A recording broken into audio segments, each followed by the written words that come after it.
Hello. Hello. हाँ, कौन है? लाइन पे कौन है वो बताइए मेरे को। हाँ, जीएसटी ऑफिस से बात कर रहा हूँ मैं। जीएसटी ऑफिस से बोलिए। जीएसटी ऑफिसर बोल रहे हैं। क्या आपने उनका ये 3B क्यों नहीं भर दिया अब तक? उन्होंने आपको पैसा भी दिया है ना? नहीं, वो हम अपने हिसाब से भर देते हैं, बट मेरे को ये नहीं समझ में आ रहा कि आजकल कॉल कैसे आ रहा है डिपार्टमेंट से अचानक से। पहले हम लोग देखिए, डिपार्टमेंट से आप लेट पेमेंट होता है तो उसका फाइन भी भरते हैं हम, उसमें दिक्कत नहीं है हमको।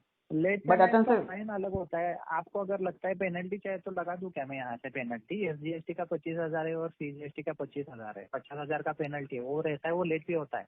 अगर आपको चाहिए तो मैं लगा देता हूँ, नहीं, ऐसी कोई पर बात डे के नहीं है। हिसाब हम से बस जो फॉलो टू करके हंड्रेड लग रहे जो 200 रुपीज पर डे का पड़ता है वो मुझे वो पता है। ये 25,000 वाला कौन सा है? वो तो है 125 के हिसाब से। ये 50,000 का वन टाइम भी आता है और वो आपको 3B भरने के बाद वो भरना ही पड़ता है, वो वेव नहीं होता है।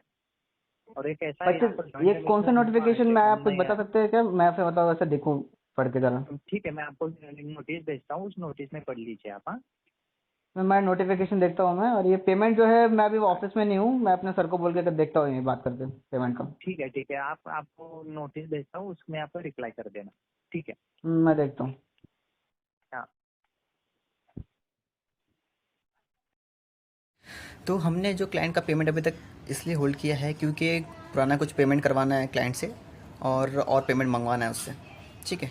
और अभी मैंने जब रिको किया है क्लाइंट का तो पता चला है उसमें कुछ 2023 का आरटीसी जो रिवर्स करना पेंडिंग है, तो वो रिवर्स करवाना है। इसलिए हमने उसका जो पेमेंट है नहीं करवाया। एक बार 3B फाइल हो गया ना, 3B फाइल होते ही डिमांड निकल जाए, चांसेस है कि निकल जाए। इसलिए क्योंकि 2 साल होने को आया ऑलमोस्ट, तो इसलिए अभी तक क्लाइंट का पेमेंट होल्ड करवाया है। रिटर्न फाइल ये जो करंट मंथ का जो अभी पेमेंट है वो, और साथ में पुराना वाला पेमेंट भी करवाना है उससे, इसलिए अभी तक उसका पेमेंट होल्ड किया हमने।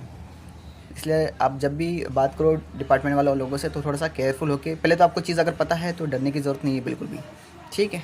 बस अपनी बात पे कायम रहो और इंसल्ट नहीं करना। देखो, अगर ऐसा क्वेश्चन का आंसर बताने में अगर कोई दिक्कत कर रहा है, जैसे कि डिपार्टमेंट वाला बता नहीं रहा था, तो इसका मतलब या तो वो फेक है या तो उसको कुछ पता नहीं है। तो कुछ बोलना नहीं कॉल के ऊपर कुछ उल्टा सीधा बोलना नहीं। क्या पता कल को कुछ वो सही में बोल रहा हो, सही बोल रहा हो और आपको पता ना हो अपडेट के बारे में, तो दिक्कत आ सकती है। ठीक है, इसलिए बात को अवॉइड कर दो। सच में अगर नोटिफिकेशन है तो ठीक है, नहीं तो बात को अवॉइड करो, कॉल कट कर दो। ठीक है।